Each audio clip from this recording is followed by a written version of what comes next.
Hey, what's up, AfterBuzz's New Amsterdam, Season 2, Episode 5, The Karma Line. So many things happened in this episode. We're going to break it all down for you right now. Keep it locked. I'm Maria Menounos, and you're tuned in to AfterBuzz TV, the ESPN of TV talk. Now, let the buzz begin. Hey, come on, Donald. Listen, hey, y'all, welcome to the AfterBuzz After Show for New Amsterdam, Season 2, Episode 5, The Karma Line. I am your man, Tyler Tyson, and I am joined by the one and only Donald Duck. No, it's my man, Ricky Batute. What's up, everyone? What's going on? Yes. New Amsterdam. Man. Damn. So many things happened in this episode. I mean, there's a psychopath on the loose. Kapoor's trying to figure out if he should address Ella or not. Max is trying to figure out how to make his baby laugh. I mean, the list goes on and on and on, but we'll get to all of that. What did you think about this episode overall? I love Max. If I was a doctor, and if I was a doctor in this show, I would love to be like Max squared. Okay. Because I just resonate with Max so much. He just wants to help everyone, Yes, and yes. and if he doesn't have answers, he goes and finds the answers, and he searches for the answers, and he even visits the offices and tries to meet with the higher ups to try to get things approved. Like, doctors in this world need to be more like Max. Yes, they do. But I loved the episode in a whole. It was very touching, as well as there was a few moments where it got me on the edge of my seat in anger when some little girl does something very disgusting. Oh my God. But besides that, 2 thumbs up. Yeah, I agree. This episode was phenomenal.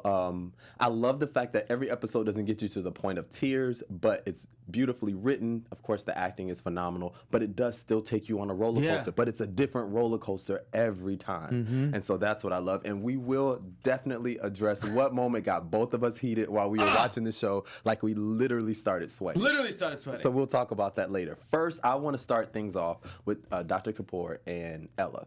So he basically, through the entire episode, is trying to figure out, because catching you guys up to speed, Ella is his son's, I guess, still current girlfriend or ex-girlfriend, however they want to. Ex, because he ran away. I mean, but they didn't break up, though. He just When left. he might come back. He might come back, but in my head, when you It's get someone complicated. pregnant and you run away, I think it's automatically. If they're on Facebook, I'm sure she would put, it's complicated. So she's trying to Or figure... he's an asshole. Or something. She's trying to figure out how she's going to handle the fact that she's pregnant with his child. We don't know the sex of the child, but his father, Dr. Kapoor, is now involved. He's now invested. That will be, I believe, his first grandchild. Yep. And he and his son didn't really have the best relationship. They had kind of gotten estranged at one point. So now he's really wanting this child, but he doesn't want to infringe upon Ella's decisions as a woman to decide what she wants to do with the child. So that's where we are with this, and he's struggling. Thoughts? Dr. Kapoor is a very, very caring doctor, as well as a father. You know, he is the person that, even though he knows that his son has done multiple screwed up things, and hold on, I kind of feel like, yes, he wants to be there for the kid if she decides to keep it, but I also still feel like he likes her. Really? Oh, you didn't tell me this part. Yeah. You think that Dr. Kapoor likes He Ella? used to like her. He used to like her. I don't recall that part, but okay. He used to like her last season. Okay. And I guess he got mixed feelings. So I think it's a combination of multiple things. I think the 2 heaviest things is, 1, it's his kid's grandchild. Right. And 2, this may be his way of getting closer to her after knowing he used to like her. Not saying that those are his 2 only motives, or if him liking her is the only motive or is a motive at all. But I don't know. I just literally just had that thought, and I feel like that could be a possibility. That's interesting because I don't recall that from the first season, but that just complicates things that much more, because I feel like he wants her to have this child, 1, because I don't think when you're going through the process of becoming a doctor, you probably miss out on a lot of birthdays. You miss out on actually technically raising the child. For sure. So I'm sure he feels like he can redo some things that he wasn't able to do the first time. And then also, it's his first grandchild. So that in itself is exciting. Yeah. And I do think he genuinely cares for this woman. But then when you add to the point that he low-key had a crush on her, No, too. not low-key. Like, he told her. Well, I mean, this is just Jerry Springer all day. Yeah, like they had a thing going. Like a very small thing. And it was like it ended super fast. I was about to say a joke. I'm going to leave it alone. Because last time the producers, like, didn't like my joke, and they gave me this little... Exactly. So now I'm, like, terrified of dropping any jokes. No, just do it. It's all right. It's over. We've moved on. We moved on. But I will say, I do like Dr. Kapoor. I think his tactics are kind of quirky sometimes. He does seem a little... Not out of it. He just seems... for lack of a better word, weird. I like weird because I'm a little weird. Yeah. So I just love his approach to everything. His approach to medicine, his approach to how his interactions. He and Bloom had a moment out there in front of the hospital where he was introducing her to meditation to kind of help her get herself together because she's a hot mess, and we'll address that in a minute too. But she is a hot mess. She needs to get over someone and get on herself. Well, you know, they say the best way to get over somebody is to get on. Get under. Well, that too. Oh, never mind. Sorry. Did we just mess that up? I think I just messed that up. Okay.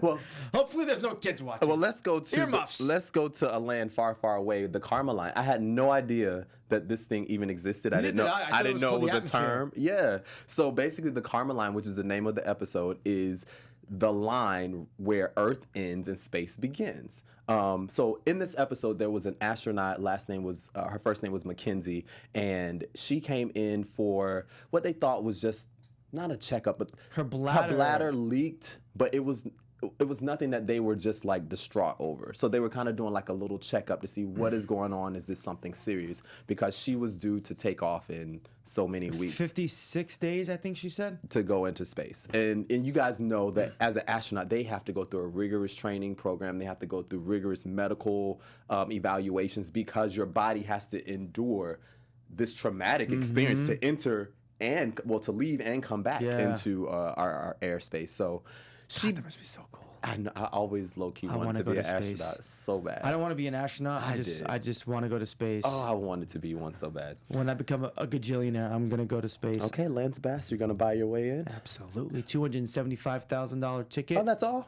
I think that's what Richard Branson, his plane is worth. I think each seat is worth $275. Huh, okay, well, the first show we booked, let's do it. Let's do it. So basically, Mackenzie, she found out that they had a worse issue that she had dealing with her heart, and Reynolds said that she was going to have surgery ultimately. That would then set her back. She wouldn't pass the evaluation to get into space, and so there was this whole big dramatic situation.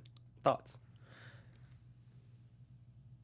I don't know what I would do. Like, if a doctor were to tell me that, if this doesn't work and you could potentially die, it would be a very tough decision for me to choose from, because it's more like, is space that important? But what if it's your dream? Like, whatever the dream but is. But my life is more important. Like, I don't want to die because of, like, the spaceship could crash, could not even go take off. Yeah, I get it. You know what I'm saying? Like, if a doctor were to tell me these crazy words like, you could die, I would, honestly, right now, in this moment, I think I would say no.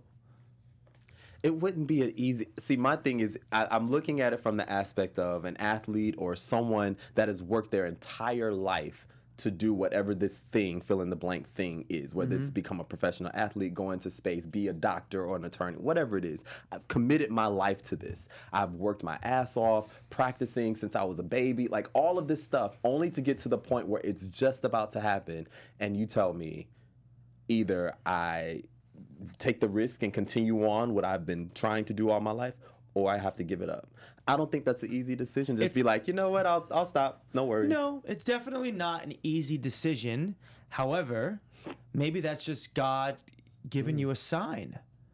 These things that happen that we don't like, they're signs from God. Yeah. And maybe God's protecting you. Like, yeah, you have to deal with this, but like, maybe you're not meant to go into space, because maybe something crazy is going to happen in space. Yeah. Where God's trying to be like, He's trying to protect you. He's trying to protect you. I'll give you that. I think about that So stuff you would all the listen time. and be like, yeah, I'm good.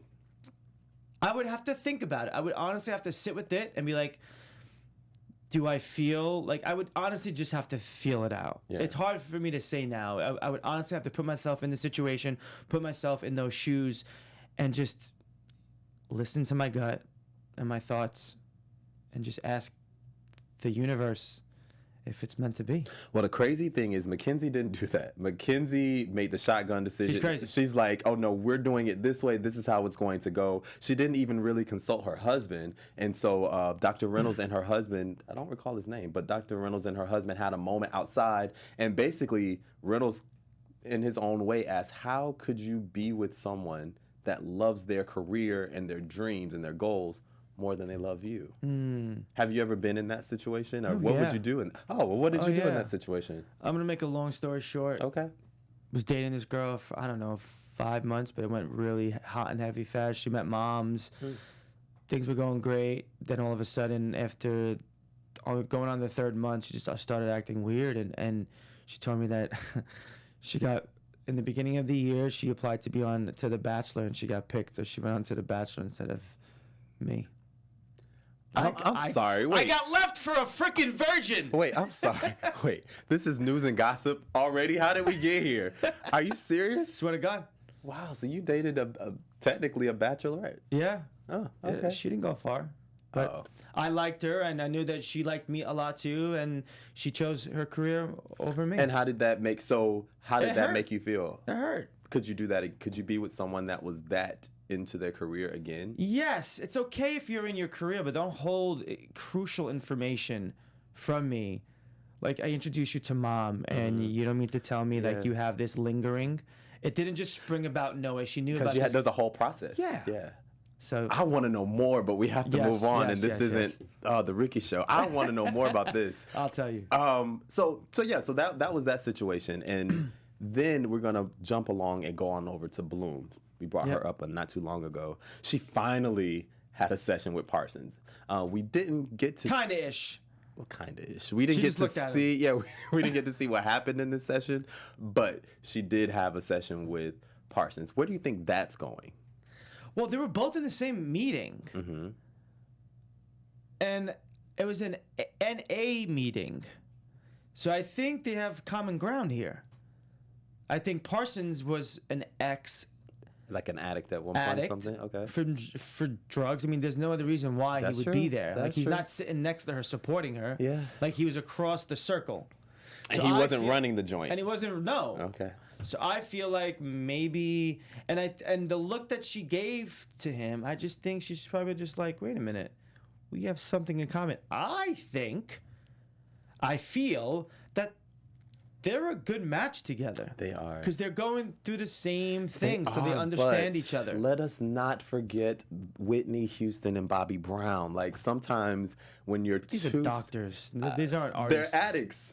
They're I still know, addicts. I know. Two addicts together isn't the best scenario. I guess. So that's my only concern. There was something that I was gonna bring up about Bloom that I can't remember at the moment. the meditation? Wasn't the meditation? Oh, it was with the meditation, when she said that she realized in the meditation that she had with Kapoor outside the hospital, she realized that she just substituted sex for pills for sex. Either way, one of those ways, y'all know what I No. mean. She substituted sex for pills. Yeah. Yes. And basically, and this tends to be what addicts do, they'll trade one addiction for another. Sure. So how does one determine whether or not it's an addiction or if it's just something you really enjoy? If you need it, it's an addiction. But how do you classify if you need it or not?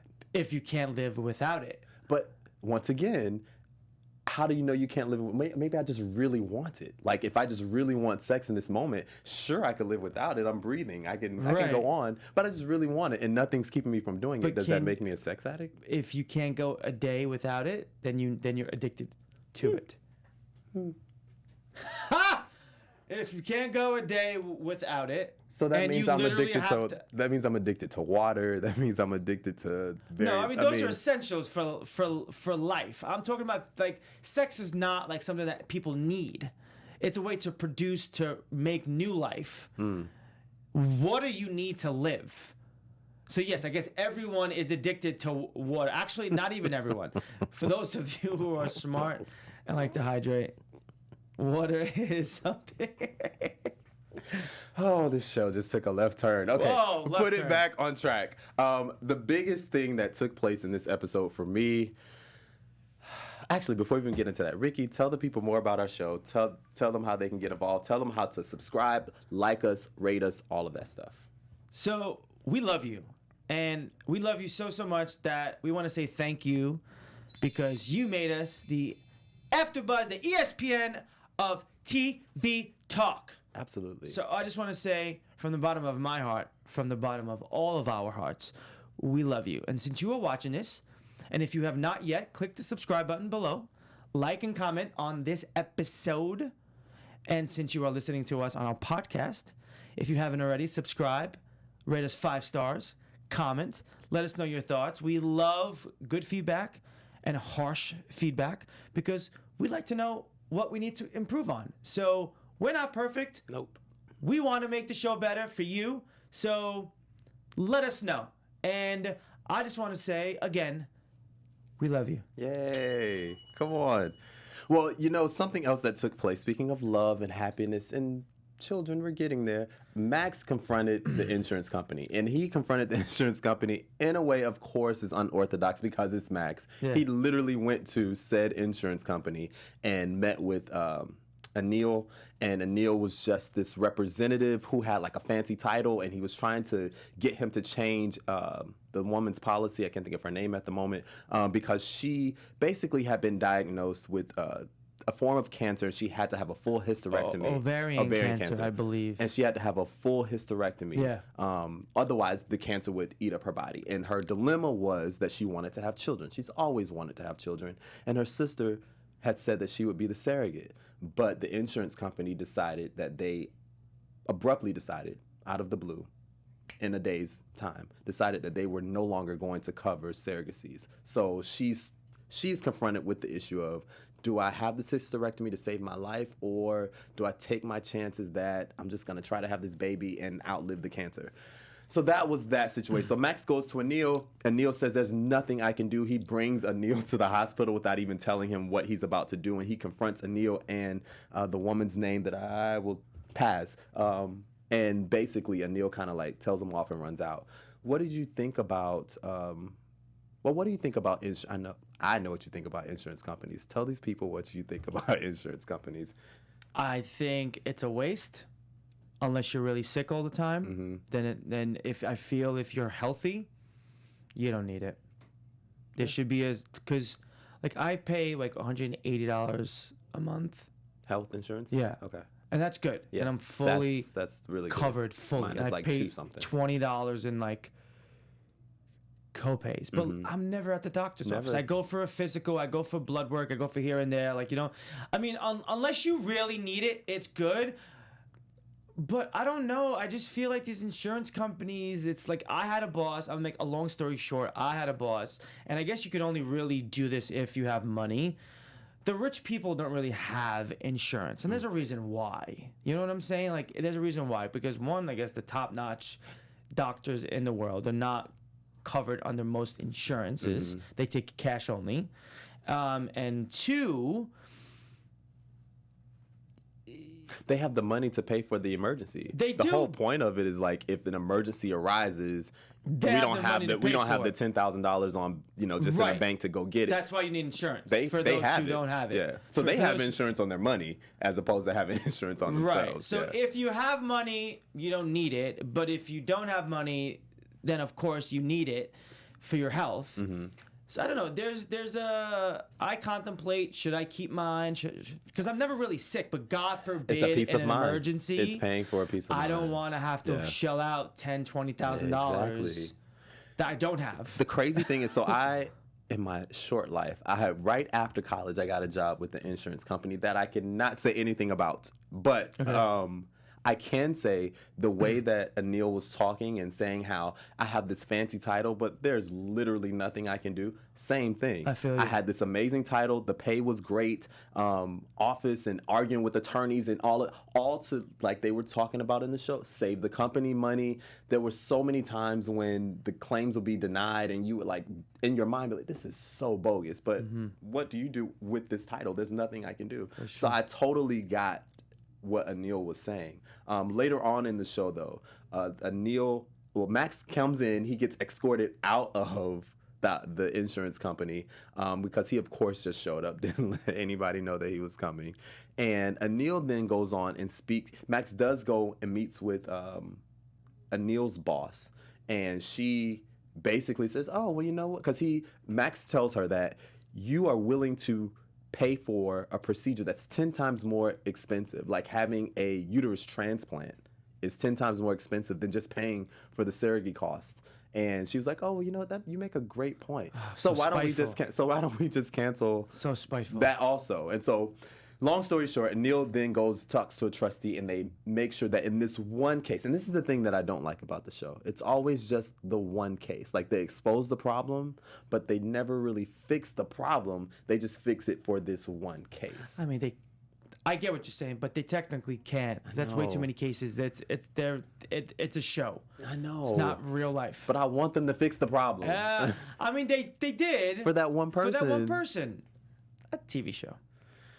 So anyway, the long story short is Anil did manage to get a trustee to sign off so that Paz can now have She her can have a surrogate. kid. Yeah. Cancer is a funny thing. And while they're dealing with this moment is literally, well, I'll save it. We go to the psychopath. There was a psychopath running loose in New Amsterdam Hospital. Her name. And she was Go ahead. 5 feet nothing. Yes. Her name was Psychopath Julie. And Psychopath Julie. That's Juliet. Juliet. Yes. Hashtag Psychopath Juliet. And she literally, so Dr. Bloom was introduced to a little child named Calvin. Calvin had these hand marks around his neck as if he had been strangled. And his father and his mother both told officials that, oh, well, he got caught in the blinds.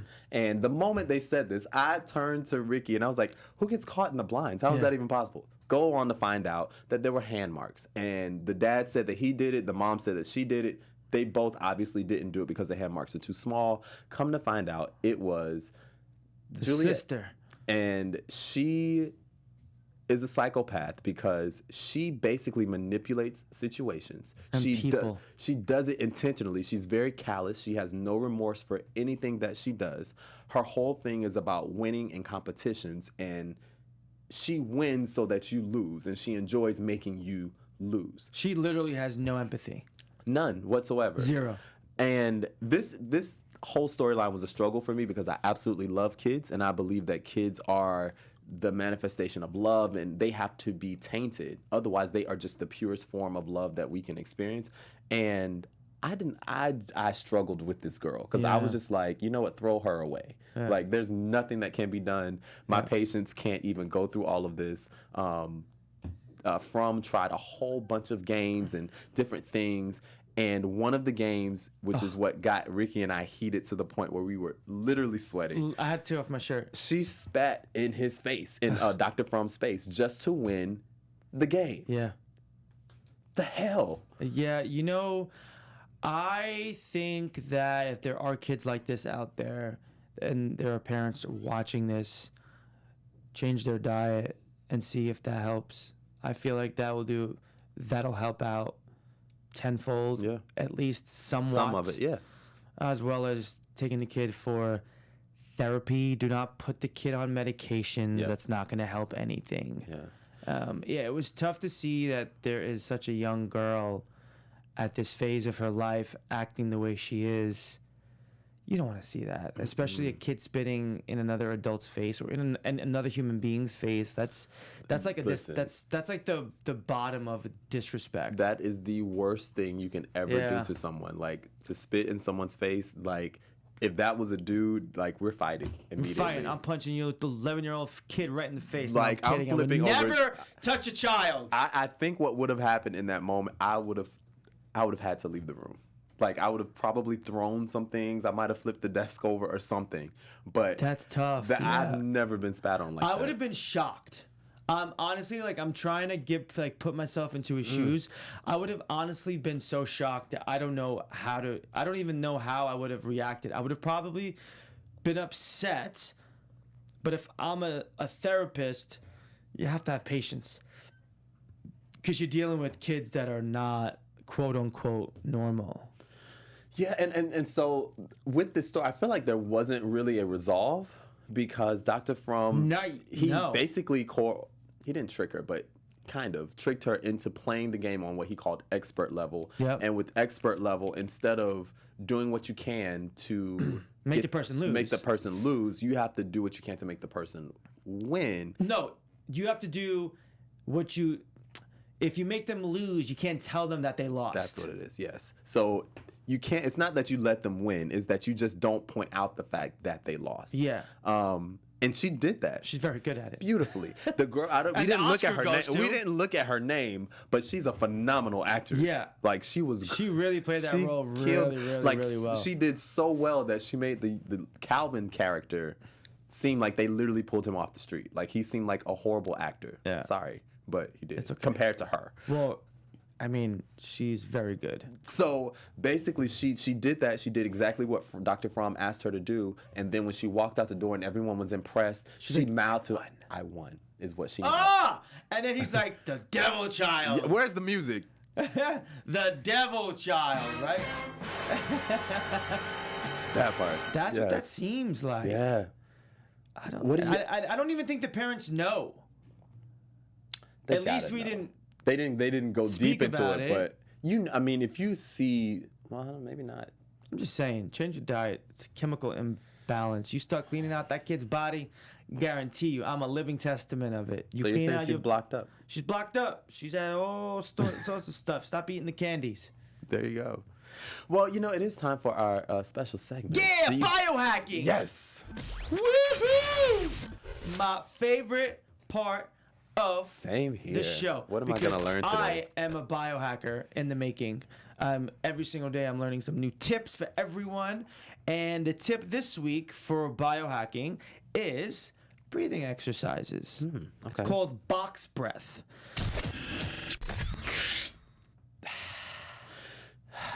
Box breathing is a super low-tech hack to get you from stress, flight or fight state to a more relaxed rest and digest state.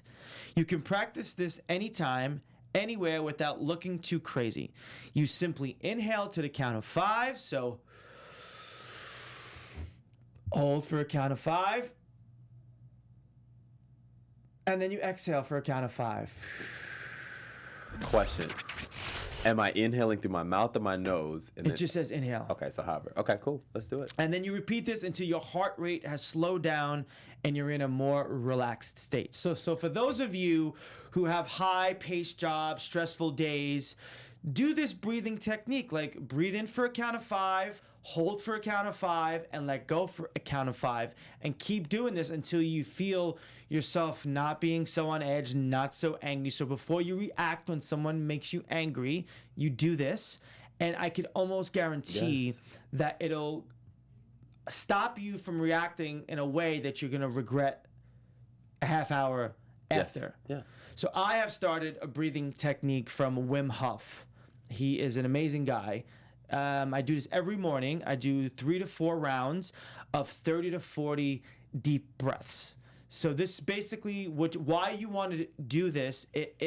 When you're breathing in deep, and then you're letting out, but you're continuing at a steady pace, you're releasing all the CO2 that your body has built up throughout the night. Okay. And you're getting rid of all of that. And that's the bad oxygen that you want out of your body. So a quick thing for the technique is you breathe in through your stomach first, then your chest, then your head, and then you let it go. So it's kind of like this. So it's like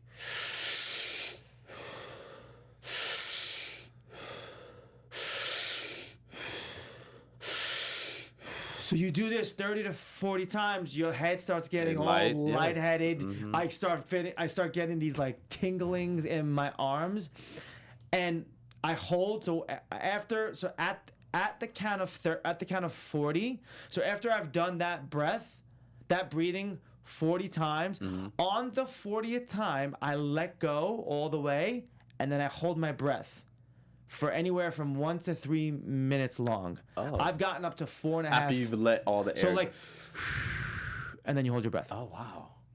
And you hold your breath. That's impressive. However, That's so impressive. I've gotten up to 4.5 minutes of just holding my breath. And then when you feel like you need to breathe again, and then you hold it for 15 to 20. And then you have to let go of it, and then there's your first round. Wow. So is this something that you do when you first wake up? Every single morning. The moment you wake up? The or moment like, I get water, and then I start to breathe. I love It's it. changed my whole day. And I've heard of people, if anyone is watching this and they have chronic cold sores on their lips, this person has started to do this and has yet to have Well, one. you know, because so I do know I 'Cause don't it suffer from this, but strengthens- my cousin does. And they also are brought about by stress. So Stress like too. when they're in a stressful environment, they will tend to get cold sores Yep. more And frequently. diet also. So of course, and I was gonna say that this exercise is perfect tying into this episode So because you they tell did your cousin meditation. about it. Yeah. Well, Sorry. I should, but Okay, so he's not. They're probably not on good terms.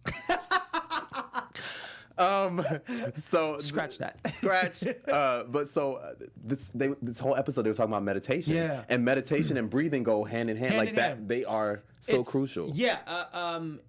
Meditation and breathing do. However, there's certain techniques that breathing and meditation don't. So when you're meditating, you kind of want a steady breath in and out, in and out, in and out. While it depends on what type of meditation you're doing. I do transcendental. Okay. So that basically means I have a mantra and I close my eyes and I repeat the mantra over and over in my head for 20 minutes. And so I follow the meditation after my breathing. Wow. And my day has, since I've started those both, since the breathing thing, my days for the last 2.5 weeks have been amazing. Let me tell y'all, Ricky Vitucci is goals because you've introduced me to a better way of life as far as my diet is so happy concerned. about that. I'm not at the meditation breathing level yet. But you get there. I have meditated, but I have not, I guess, practiced with different styles and techniques and all of that. So I'll get there eventually. I love it. I love it though. I'm here. I love it. I got you. Ricky Vitucci, everybody. Got you all. I got you all on biohacking tips. I'm obsessed with it because I'm going to live until I'm 200 years old and I'm going to die by a choice and method of my choosing. You did tell me that on the last episode. So I want to ask you, speaking of death, Max's deceased wife made another appearance in today's episode. Max was trying to get his daughter Luna to laugh, and you know there was this little dialogue, even though she's not there, between he and his wife Georgia. Luna finally laughs at the end of the episode when Max cracks a joke. What do you think, as we get into our predictions in a moment, what did you think of? Do you think Max will find love, I guess is what I'm getting to. Do you think there's going to be a moment when another woman will come in? Is he going to get with Sharp? Like, what do you think is going to happen with Max's not sex life, but love life? Another woman's there. It's Dr. Sharp. I feel like they're perfect together. Shout out to my friend Freema who plays Dr. Hey, Sharp. Freema. I am afraid for Max because he's still speaking to his dead wife and he's not going to be able to move on, unfortunately, until he lets her go. You can't hold on to someone who's not there. Like, you can still be Celebrate in her life memory and all that, of, but but you're still talking to her. You still hears her voice. Like, she's actually there. Like, that's not healthy. Yeah, I'm sure they will address that in upcoming episodes. I want to give you guys some news and gossip really quick, which you don't get to bring you often. But we do, because the But we cast have is it finally doing today. something interesting. So speaking of your friend Freema, she posted a couple of pictures. One, it should be noted, and you will see in a minute, that she cut her dreads. We'll address that in a minute. But in this picture that's up on the screen now, she is supporting the character. Her name is she plays the character Evie on the show. Her real name is Margot. I didn't know she was a singer. Neither did I. But apparently they're at some type of lounge. Margot is on the stage, and FEMA was there supporting. So I just went through FEMA's Instagram page, and it showed her supporting her friend and castmate, Margot. So big ups on that. Yeah. And then also, I think we have some more interesting pictures. This was at the event before they went inside, and that's FEMA, Dr. Sharp, the shorter lady, and you can see she cut her dreads. And she's embracing her fro. It's dope. Yeah, she looks great. She looks a lot shorter than I thought, but she's short. that's always the case. Yeah, no, she's short. But I'm digging her style. Yeah. Freema, go Freema. You better act, because clearly this is a drastic difference than the character Huge that difference. we see on. And she's had those dreads for forever. for years. I bet, because they were super years. long. And then another picture is just showing her getting her exercise on, doing some form of yoga, I assume, just trying to stay zen and, just in sync with herself and her body. So I just thought it was pretty dope that not only is she on a medical show, but she obviously is doing things to keep herself active and healthy. And yeah. So let's get into these predictions, because it looks like we're out of time. Let's do it. Predictions. AfterBuzz TV predictions. All right, give it to me. What are your predictions? So, at some point, Max will realize, and Dr. Sharp will realize that they're going to get together. I'm predicting that that's my end of season prediction. Okay. Predictions for next week, it's just the same old drama stuff's gonna happen. I hope they show Dr. Fromm adopting another kid. Okay. Because I remember in last episode before this one, he was online filling out an application to adopt. So I hope to see that. Okay. Well, I am going to say that I do still believe, I'm holding out hope that Dr. Kapoor will, and Ella, that they will have this baby. Right. I think that's going to happen. I'm not sure what's going to happen with Bloom and Parsons. Max and his love life, I'm still just kind of up in the air with that. Yeah. What I'm focused on and what I want to see come to an end is Dr. Reynolds and Evie. In this episode, Why? Evie was stuck at work. She's on this whole thing where she doesn't feel like she can leave yet to go plan this wedding. Yeah. She's stuck for another 6 weeks. I think it's 6 weeks, not 6 6 months. I just think, and he's being Super nice about he's it. being a dope person. he's being you. with the girl. She is not going to work, people. So I want to see this relationship come to an end. I promise Bye, you, she's Evie. not gonna work. Bye. We appreciate your efforts, but bye. Yeah. And that's all I got. That's it. So Ricky, tell the people where they can find you. You can find me on all social media platforms at Ricky Vitucci, and I just downloaded the TikTok app as well. So if you've never heard of it, if you've never heard of it before, please go on the app and follow me. All right, cool. Well, listen, there's some more goals for me. I need to download this TikTok app. First off, I am your man, Tyler Tyson. You can follow me on all social media at The Tyler Tyson. We will see y'all right here next week for New Amsterdam's episode 6. Our founder, Keven Undergaro, and me, Maria Menounos, would like to thank you for tuning in to AfterBuzz TV. Remember, we're not just the first, we're the biggest in the world, and we're the only destination for all your favorite TV shows. Whatever you crave, we've got it. So go to AfterBuzzTV.com and check out our lineup. Buzz you later. The views expressed herein are those of the hosts only and do not necessarily reflect the views of AfterBuzz TV or its owners or principals.